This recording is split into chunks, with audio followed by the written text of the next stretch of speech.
What's going on, boxing fans? It's Julian Williams with The Distance. I'm here to give you a prediction.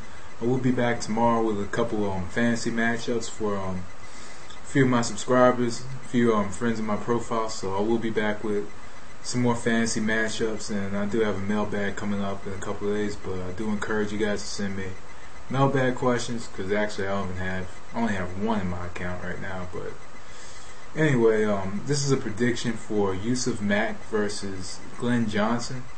This matchup takes place this Friday, actually.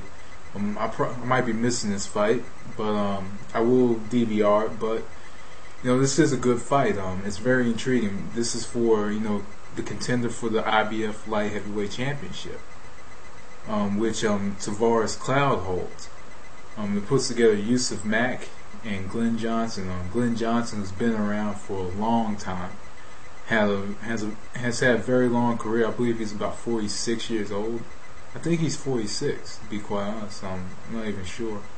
Probably 40, I don't know. Yeah, he's 40, my bad. I'm thinking of Hopkins, but and Yusef Mack has has been it's actually, I think he stayed busy in 2009. But he did have a very good win over Chris Henry. Chris Henry, was a highly talented prospect, and was getting ready to hit the big time in the light heavyweight division. I think, that victory over Chris Henry really catapulted Yusef Mack among all the rankings. But anyway, in a matchup like this, this matchup for Yusef Mack. This matchup is all about keeping distance, constant movement. Yusef Mack does a very good job of using his hands and letting his hands go. He does a very good job of that. He has a very crisp left hook and good hand speed, good movement, good shoulder movement. But against Glen Johnson, he really wants to let his hands go. He wants to keep his distance. He wants to stay on the outside, pretty much. If you look at the matchup with Dawson kept moving. I'm talking about the second matchup. Dawson kept moving. With Glen Johnson, you have to beat Glen Johnson to the punch. You have to get your shots off before he's able to get his shots off, because Glen Johnson knows how to time and knows when to throw. When to throw is 1-2, and Glen Johnson does have a habit of kind of throwing the same shot if it's working for him. So Yusef Mack really needs to move around and kind of, and not let Glen Johnson be the ring general in this match, because Glen Johnson is a very good ring general. He's a very good tactician. So Yusef Mack really needs to have a very high work rate. He needs to put together combinations and keep his distance and move.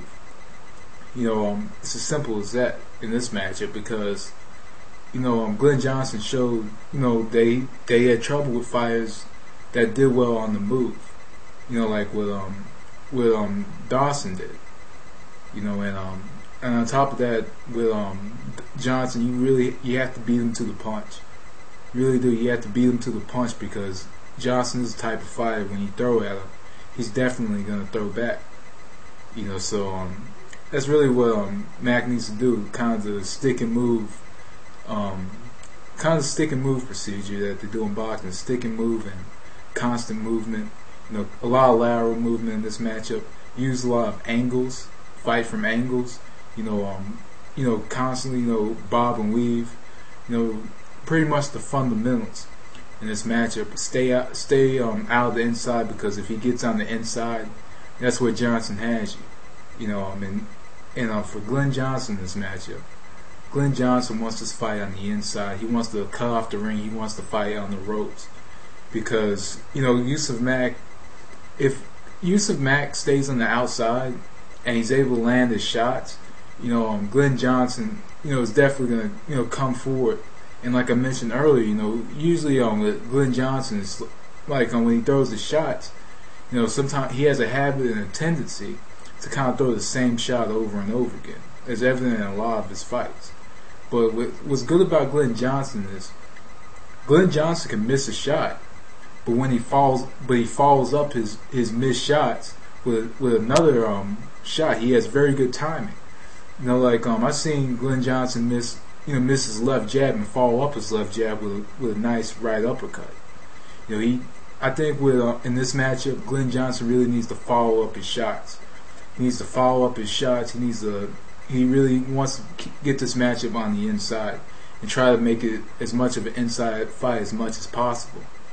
And he does also want to go to the body because Yusef Mack has showed a lot of fatigue in his fights. He showed a lot of stamina issues, like in the fight against Chris Henry. He was actually I remember he got tired in that fight. So he does want to go to the body. He wants to test the body out. He's go to the body because it's definitely going to help in the later rounds, and it could take some movement away. And against Mack, Mack does take rounds off as well. He does take rounds off against higher levels of opposition. So he does, like I say, he wants to go to the body. He wants to take the movement away. He wants to cut off the ring. He wants to throw the straight left hand. He does a very good job throwing the straight left, through the guard. I think that if Johnson wants to hurt Mack or actually have a knockdown in this fight, he wants to throw a left cross, because Mack is very open to the left cross. If you look at his matchups and look at his stance, and but he does want to. Glen Johnson wants to constantly put pressure on Yusef Mack in this matchup. He just wants to constantly put pressure on because, honestly, I don't think that Yusef Mack would do well against a fighter like Glen Johnson, who's very tactical and a bit crafty, and is a veteran at the sport and knows how to fight and knows how to make it a tough fight. But So I really think that Glen Johnson really needs to do that to win this fight. But if I have to make a prediction for this fight, something tells me that Yusef Mack is gonna win this fight. I think that Yusef Mack will, like in the Chris Henry fight, Yusef Mack was kind of the underdog, and really, if Yusef Mack could stay on the outside, and if he can get his shots off first, if he puts his shots together very well, even have a high work rate and high, intensity in this fight, he could actually win it by unanimous decision. But if Johnson could get the fight on the inside, where Yusef Mack has showed a lot of weakness, on the inside, a lot of fights against Henry and against Librado Andrade, and on top of that, his defense when he's on the inside is not really that good. Then Glen Johnson could get this matchup by a knockout. But me, I'm going to go with Yusef Mack by another long shot prediction, but I'm going to go with Yusef Mack unanimous decision. I think that Yusef Mack can actually outbox Glen Johnson. He has the ability to outbox Glen Johnson, and I just think that he'll use a lot of movement and have a very high work rate in this match, because he does want to fight from a distance against Glen Johnson. But anyway, that was the distance. Thanks for watching. Peace.